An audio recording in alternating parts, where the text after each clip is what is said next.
Thomas has a really interesting notion of virtual production because it's a hybrid. And the idea is that everybody, whether you're physically at NAB or you are somewhere else in the world, can feel like they have a front row seat at a table. Eric Schwertzel runs a company called Screen.Kist, based right here in Vegas. Eric is launching a new show, and you can see a little bit of what they're doing over in the booth.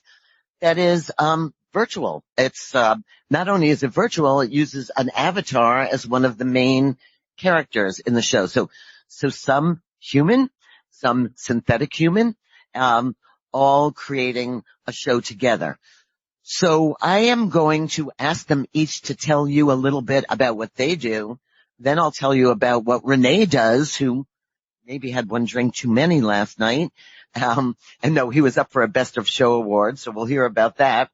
And so we'll talk a lot about what does it mean to be virtual, what should be virtualized, what shouldn't, and how do you keep your artistic sensibility high as you continue to create virtual environments. Eric, why don't you start and tell us a little bit about Screen.Kist and what you're doing here? Sure. Thanks for the introduction, Robin.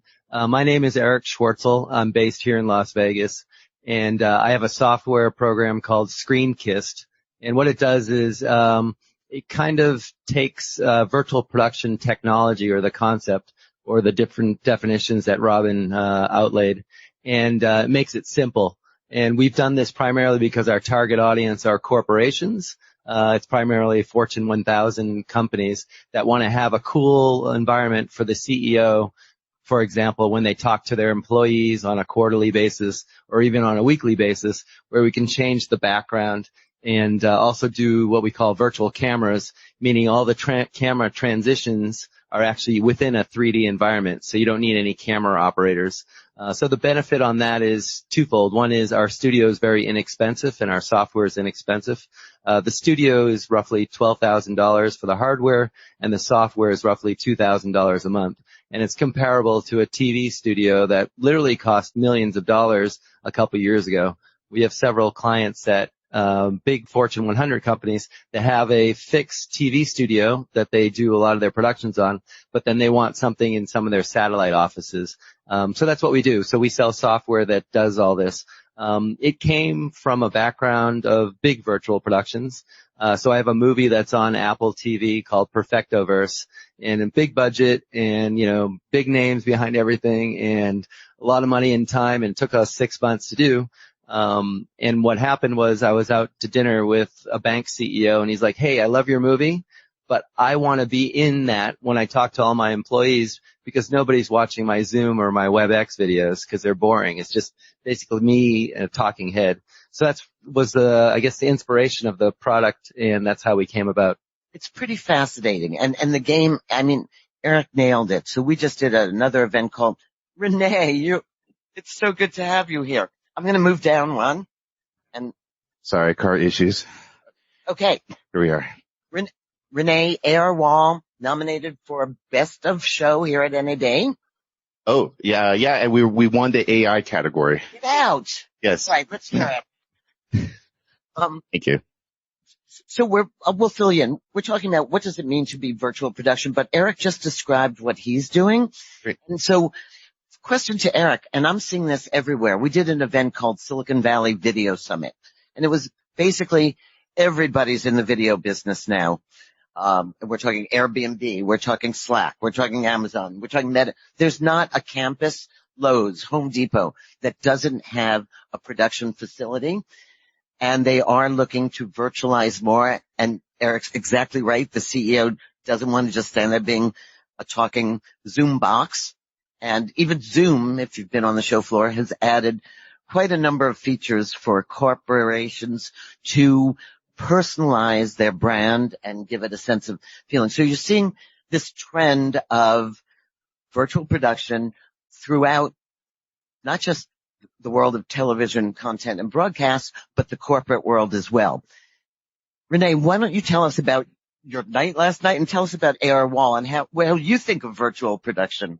Of course. So, ARwall, we're a virtual production software developer. We also do consulting and act as a virtual production department. We've got three different divisions at the company that makes us pretty unique. So we in 2020 we launched a prosumer version of our virtual production plugin for Unreal Engine. That prosumer version ended up selling quite a few units, and we learned a lot about independent creators working in virtual production, what they were up to, and kind of what their needs were. So, And that was a physical unit, right? it was box. it was a physical unit, but it was also a specific innovation in the software. We were able to figure out how to take the virtual production plugin, which is usually stuck in Unreal Editor, and actually pull it out of Unreal Editor and into the map itself. So the dials that you would usually be using, like for example in the development side of Unreal Editor, those actually become like a video game menu inside the map itself. So that innovation allowed us to deploy these scenes internationally and service those clients remotely. During the pandemic, you can imagine that was extremely important. So that innovation allowed us to address those kind of low budget indie clients. And then yesterday, we were very happy to get a nomination for ARFX, which is the evolution of that prosumer and indie virtual production product line.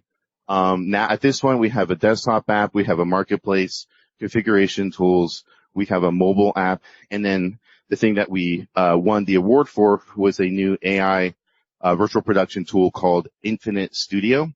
And what this does is allow you to generate your 3D environments using the help of an AI chat agent, such that you're literally coming up with these environments and then shooting on them in less than 5 minutes. That's a market difference from the weeks So or I can just say, give me a new background or English commands. Yes. So what most people will call like a chat GPT style interface, where you have the chat agent. This is a chat agent that stays with you from the beginning of the project all the way to the completion of a project. So if you're working on something that's like 1950s sci-fi or something like that, you do not need to go then and tell the other AI models, hey, I'm making a 1950s sci-fi. Like, you don't need to say that 100 times to the different models as you generate the assets. The chat agent will generate the prompts for you so that you get the results for the film that you're making. Okay, and I've just been replaced by the real John Canning. I'm like a terrible fake, but I mean, I did you well. I did you well. I said who you were, but you are up to, we're taking off where you're going to ask Thomas. So John Canning from AMD Partnership. Late. Let's just be clear.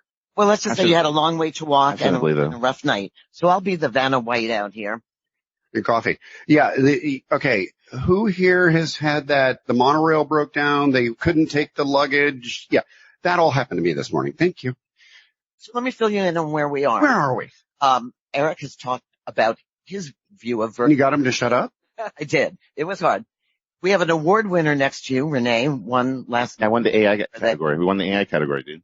And John Canning from AMD supports a lot of partner efforts and a lot of young companies who are startups in this space. And now you are about to interview Thomas and talk about Canvas. Scintillating things about Thomas's life. So, Thomas, how long have you been out of prison? Oh, wait. Many years now. Not the conversation? Okay, go.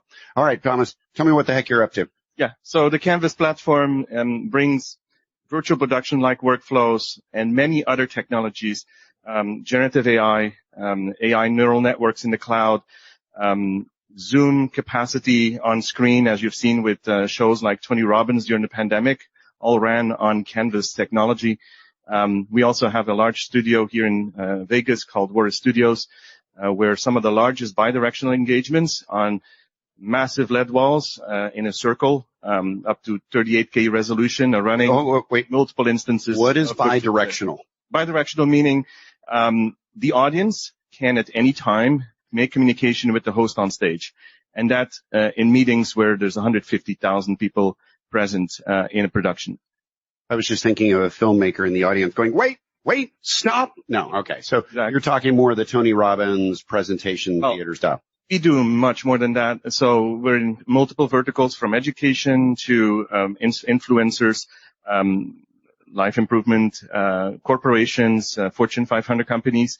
White&Case, by example, has an instance in New York now with a 40K resolution LED wall where they create internal meetings and rent out the space as well to other corporations to bring these tools into valuable meeting quality. So basically, taking what we do, in essence, is we bring the power of all these tools together, which are developed in separate sections, such as Zoom, you have Unreal Engine, you have all these technologies that basically never talk to each other.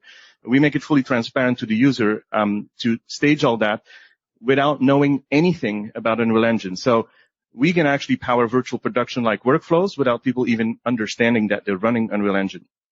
Oh, that's awesome. Now, if we'd have done this panel a year ago, and probably some of you were running around this show a year ago, we'd have put the title virtual production up there, and we had all been trying to avoid saying Mandalorian, Mandalorian, Mandalorian. But all of these people who I've one way or another, we haven't worked together yet, but I work with these guys in one way or another. To me, virtual production now is packing a lot more into that word than it's a film production or maybe a TV production. And I think, all the auction's been sucked out of the room this year by AI. Congratulations on winning. Thank you. But so the state of virtual production isn't just film.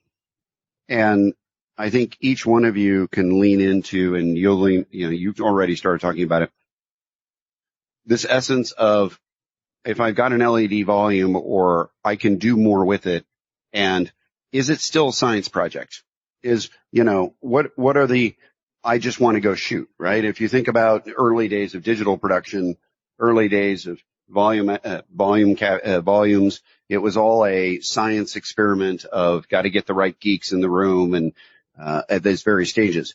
Are we now more at and I hate to use the word plug and play, but is this just another tool in our toolbox? Oh, in our case, we've worked 9 years now on the platform, and it is plug and play.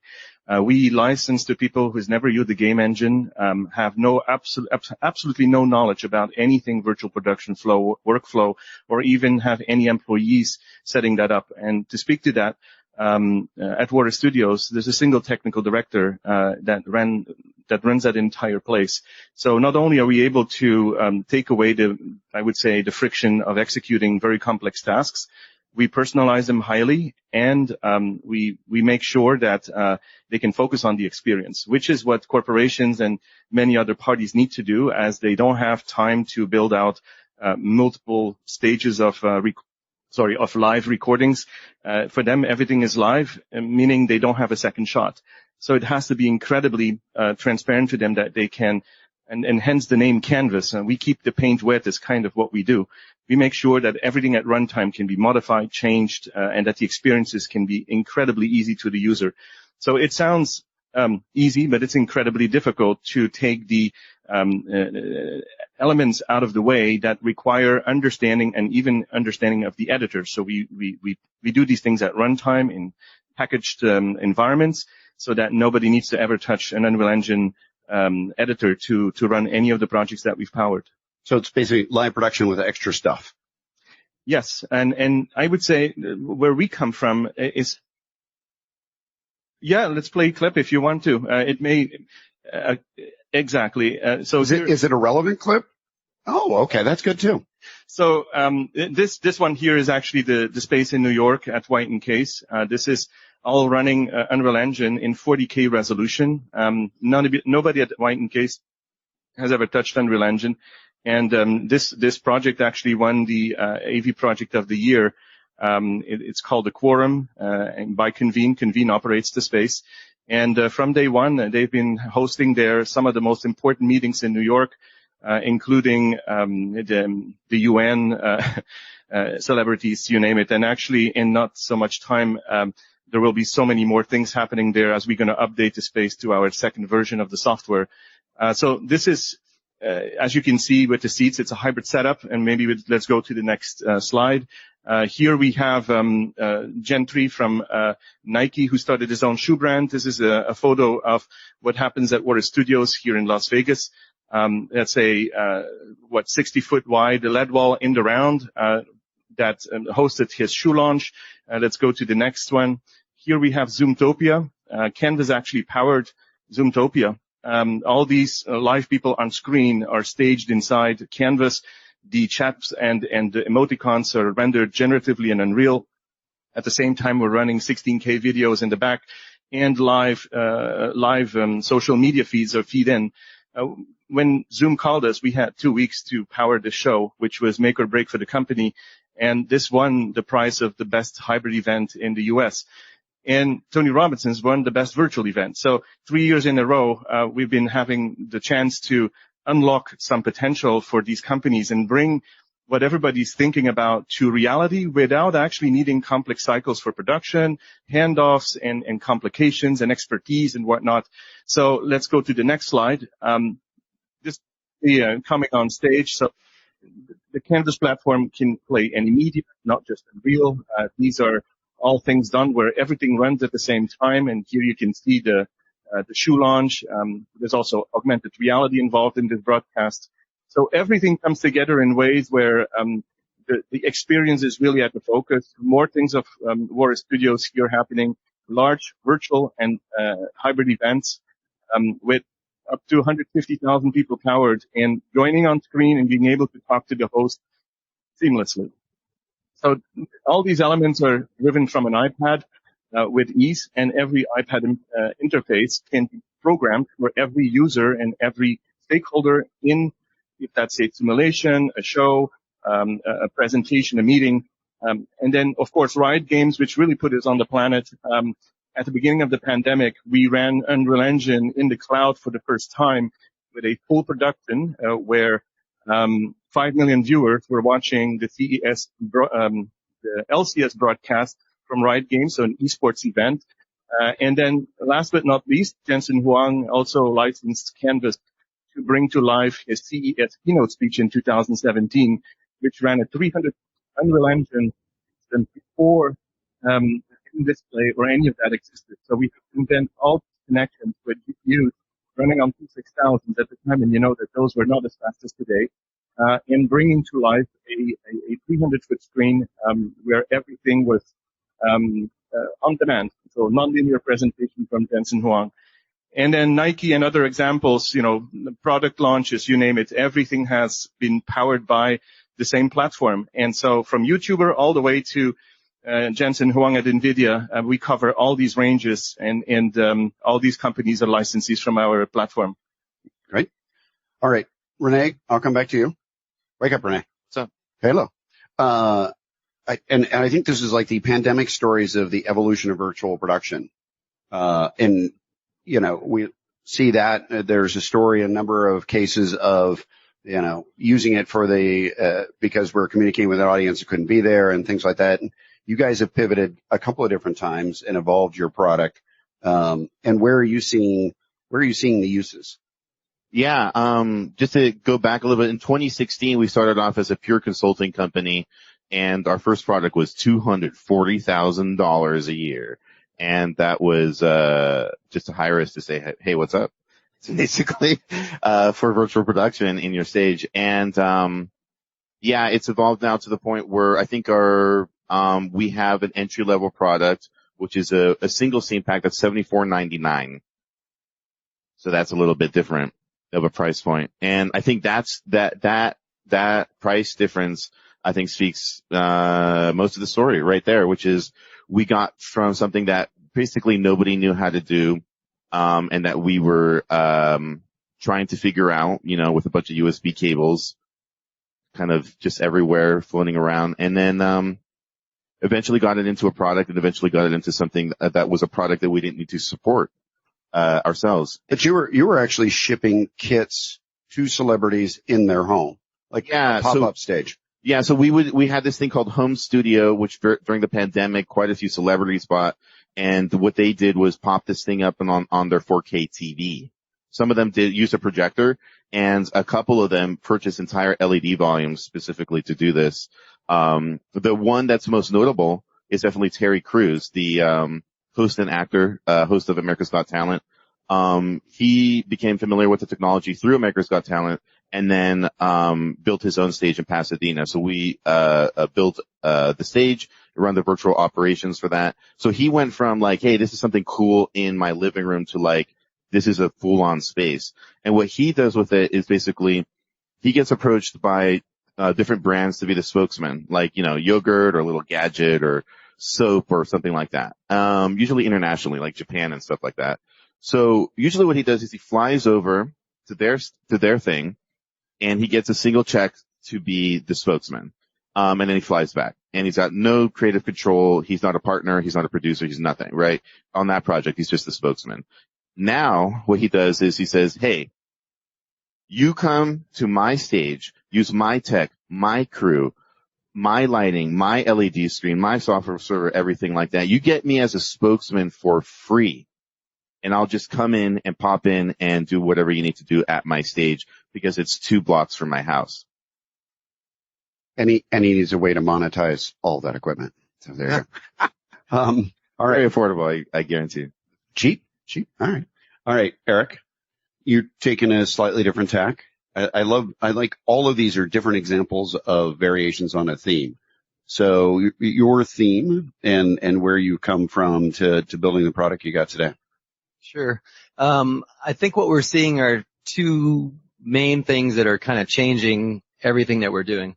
And what I mean by that is, the first thing is the hardware, the CPUs, GPUs, and neural networks that are out there that allow us to do what before, like Rene said, you know, it cost me hundreds of thousands of dollars and now only costs, say, $10,000. And that will probably be $5,000 next year and probably $2,500 in 2 years. So what that means is it kind of democratizes all the content creation tools that are out there. The other thing that we see that's huge is shifting budgets. And what I mean by that is we work with Fortune 100 and Fortune 1000 companies that say, hey, we're going to take our Super Bowl ad budget and instead we're going to hire 50 influencers to say what their take is on a sports event, but in their city, and we need 50 portable studios and we need it next week. So these are the things that are changing dramatically. It's shifting budgets because they're all going to the eyeballs, and the eyeballs are primarily on YouTube or TikTok or social media. And so those are the channels that are resonating with these large, you know, direct-to-consumer brands.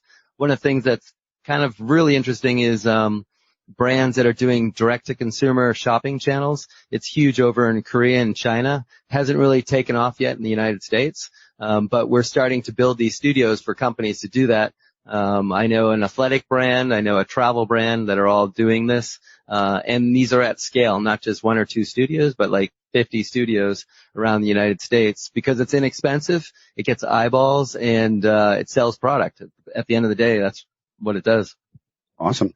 All right. Now let's go to what are some of the hard things you're trying to overcome, right? I mean, we've kind of like, okay, LED volume, awesome, check. Tools are getting easier. Unreal is getting bigger, better, faster, stronger. They're starting to plummet more for some of these activities. But what are the challenges you're facing in each one of your businesses today? You're trying to overcome. What's that next hurdle to moving this forward, to being ubiquitous or, you know, getting every customer to just say yes?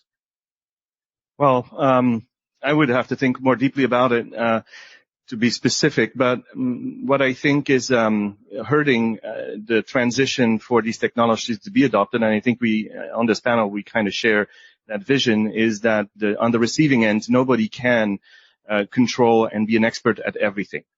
And that is the real problem that we see as more features in Unreal come up. Well, we've seen our Unreal team from being just a couple of people to grow to a team of 15 to do the same work. So that is where I see. And those Unreal people just fall off the trees, right? They're just hard to find, and this is a very high demand expertise. So I think the next step is, to me, very obvious, and the generative AI and the way that is growing, I feel will replace the necessity of having these expertises to be aggregated to come to results. So what I'm seeing as a transition, and we're already doing that in Canvas, is only when necessary, complex scenes will be built. But at this point, our clients are starting to use generative AI in resolutions up to 12K, and really successfully modeling that by understanding how to talk to it. And that is the new expertise that I see growing. Is it's not just that AI will fix it, but you also have to learn how to talk to it, how to work with it, how to understand it, to optimize it for what it is you're trying to achieve. In my opinion, applying more expertise, spending more, trying to train people harder is not the way forward. I think it is more understanding how to adopt these technologies and the generative AI and other elements to tie into and make them available on screen, not on a computer. And that is what we do. We make it possible in Canvas to literally have your LED volume on and to type what you want to see, and downloads it from the cloud instantly. And this is where we cut all the loops of the necessary handoffs that we know can be complicated. Even sending a large file to a corporation can be a whole thing. And so we're really thinking about bringing it to the edge, making it all in the hands of the person who needs to make the decision with the client, where the moment needs to be more effective. And that is where I see we're trying to overcome the mountain of technology and complications and complexity that has grown over time into let's completely bypass that and abstract it so that anybody can operate the LED volume just by thinking about what they want to see. We're not quite to that syncing to the screen yet, right? We still have to type probably. Yeah, that is indeed a hurdle. We're working on that. We're working on that as well with the chip in. Thank you, Elon. Yeah, actually, I want to add a quick anecdote on that. I think for what we're seeing in the marketplace is a lot of entrepreneurs are now jumping into what we're doing, and they're all recently laid off from large entertainment companies or game companies. We're getting approached by people that have started a small startup, but they were, an Unreal game engineer at a big game company for 10 years. They have money because they've been at that game company for 10 years, and now they want to do something on their own, and they're coming up with these new creative things that are just something that they probably always wanted to explore at that game company, but the game company wouldn't let them do it. So I think right now we're at this precipice of just amazing content that's going to come out, and a lot of it's going to be supplemented or augmented by AI, whether it's like Sora or Runway ML or, our technology, your technology, your technology. So I think we're going to see like new categories of entertainment and what I'm calling consumerism, meaning different ways of buying products. Rene? I think just reiterating some of the things that have been said about the complexity of the tech stack, and one of the things that we find from filmmakers is we now have a contingency of filmmakers in the industry who have used virtual production, and a good percentage of them have a bad taste in their mouth. Like they're just hitting a level of complexity on set that is insurmountable, and many of them are. Let's unpack that. So when we say the bad taste, there's some people. Is it what parts of the virtual production aspects? Where is the complexity? Is it what are the things that are the sticking points that have made people go, okay, I'll come back to this when it's better, or when your next generation comes out, or So what do you see? So virtual production is kind of like you have to balance 3 different tech stacks together. And when you balance them together and the world working together, then it's smooth. What are those 3 tech stacks? So it's basically the LED screen, the tracking technology, and then the rendering of the scene. So the signal, the actual hardware, and then there's the camera tracking component. This basically comes down to that type of thing. So it's usually, a balancing act to make sure, like, okay, these are all functioning together, they're all compatible together, everything's working together. But the second that one of these fails, it looks like the entire thing is broke. Like it looks like it's off balance, and then the entire thing seems like it's just gone and not working. And it can be difficult to explain that to filmmakers in the moment, and that the balancing act didn't work for them in that moment. And this is a balancing act that we prepare for before the shoot date, where everything is stabilized, everything is ready to go. We have the content, we have all the specifications, so that when that shoot happens, there's no disruption. It's very stable and very balanced. And that is something that takes a skill to do. And I think, if you don't have that skill, you end up in a situation where you're trying to explain something. And for those filmmakers that haven't gotten the good explanation of what's going on, what they perceive is, a kind of a mysterious, complexity, and then kind of a, communication issue about how to explain it, and then like an extreme lack of flexibility, unfortunately. And if you think about all three of those, it's almost like the dark side of the plus sides of virtual production, which is supposed to be like high levels of flexibility and, hey, everybody knows what's going on because it's right there and you can see it. And then like, it's super fast and easy. And it's like each one of those can become a dark thing. Dark, mysterious hole. It's sort of like, well, you can't control the weather if you're doing an outside shoot. Think about controlling software. So one of the things that we're facing right now is, we have to literally show the person how simple it is because they won't believe us. Because we have to literally like, it's this, and then they go, oh, then that experience that they had then starts to float away. All right. So, folks out there in the crowd, have we mentioned anything that was confusing, needed better definitions? You got burning questions? Oh, she's got a burning question. I'm not going to explain why I was late again. It's painful. The monorail. Monorail was one of them. I was hoping that you could further clarify for the challenges for that 3 tech stack that you're explaining, the volume, the lights, the processor. Where is it specifically? Because that's where a lot of my role as a consultant is making sure that equipment is spec'd correctly for what the creator's trying to do. So any more details you could put on that? Yeah, I mean, so just like straight up that the fact that there's a consultant that is specifically focused on balancing that tech stack, I mean, that should tell you a lot, right? That means that the people who are like own the stage and have the equipment, they don't have the expertise to do that. That's something a little bit, that's more like an IT/broadcast engineering / you kind of like signal technician kind of thing that's happening. At the end of the day, it's this. The server, has these 2 peripherals. One of the peripherals is the tracking technology. The other peripheral is the LED screen. I'm obviously dumbing it down, quite a bit here. But fundamentally, those have to be calibrated together. And you end up in a situation where the calibration breaks and then there's a 30 to 45 minute gap with the traditional methods to then get back up and get into that balanced calibrated, position. And there's many things that can cause that calibration to go wrong.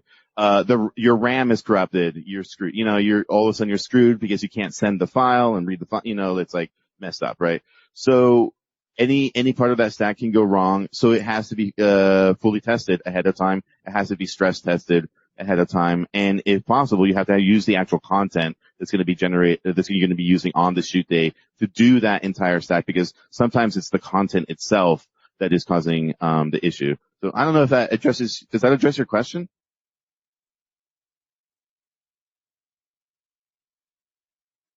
Oh, all of that. Yeah. All of that. So if your question is it this that could be the problem? The answer is yes. Yeah, it's additional layer. I mean, you're running a whack of computers, right? And everybody knows your computer never crashes. It's all of that layer cake of technology. And I think all of these teams here have taken their products to the next step to be, again, I don't want to plug and play sounds oversimplistic, but that's what you're trying to do, right? Absolutely. To speak to the complications go ahead with your question first. All right. It's burning. I can tell. No, it was just a comment. One production I was on, we were doing car work on an LED stage, and something with the camera was just so like off, but in just a really painful way where it caused like a 2-hour delay, but it was something as simple as like a frame rate or like just something just so small that could have been addressed with an extra half hour of prep or something. Mm-hmm. Story of my life. I mean, that's the preparation time. At this point, we make mandatory a half day for every shoot day. When we're a virtual production department, this is now mandatory in our contract. Because what, filmmakers either they have kind of that arm's distance kind of relationship with the technology, or they have a hyped up relationship with the technology where they're just like, dude, it can do anything. Let's just go. And you're like, wait a second. There's a prep time involved there. So it is important. Thomas? And to speak to the problems that can arise, what we've done to make sure that we get ahead of that is we have cloud logging systems that literally will look at everything. And we spend about 4 years now creating alerts and insights in what's happening up to the machine level. In the Canvas software, you can actually see what your GPU is doing, how many percent your copy engine is using. That's a very deep part of the driver, and that could tell you you're streaming too many textures, and that's why it's, chopping frames. So even if the content is staged properly, once you start to bring in live sources, once you start to bring in other complexity that they can't test at the inception of the content, you need insights that can tell you what's going on. Otherwise, everybody gets calls, and it becomes this nightmare of finger pointing and potential loop problems that nobody can really identify. So it's creating visibility, but it's also being ahead of it, because some of those symptoms that we see when things go wrong, actually there's always some warning sign before it actually will go wrong, from the network level all the way to how the computer performs to even how the package is running. Some of these problems are time-based. And it's impossible to do that with the naked eye and be in the studio and say, I think I saw that yesterday as well. Would that be the same problem? It's really creating the insights in what's performing on the Unreal Engine level, the computer, the GPU, the network, and everything together can be, assessed in a very smart way by tools that exist in the cloud. Therefore, you get insights that would take a team hours or days to find after the fact. And that's how we've been trying to address that with, I think, quite a bit of success, actually. Eric, anything throw on that? Yeah, I mean, even just setting up a trade show booth, you have to deal with the lights here that, shine on your green screen, and you're just like, oh, great. So things like that, or background audio that you might not have, I guess thought that would be happening in your area. So yeah, there's so many different things. Power. We're running 1400 watts on some of these computers, and say we need 3 or 4 of them. That's a big circuit. So yeah, there's all these strange things, or even somebody putting in a thumb drive and it screws everything up because it's using FAT32 instead of, whatever your file structure is. So there are all these kind of little gremlins. But I think as things like evolve, things are getting, we can brute force a lot of things now with hardware because the GPU is just so fast. We don't have to worry about texture sizes and things like that. So yeah, a lot of problems that, were problems a year ago or two, are not. And I guess as we evolve, we're going to have new problems, but hopefully new solutions also. I never met an artist that didn't try to break their GPUs. I like that. Oh yeah, we just have enough capacity in a GPU. No. Never will find a scene that, it's okay, No, it's bigger, better, faster, stronger. I want to thank the panelists. Thank you very much. Thanks for putting up with my lateness. I'll emphasize I was late. I know that. And thank you all for hanging out on a Wednesday as we wind this show down. Thank you very much.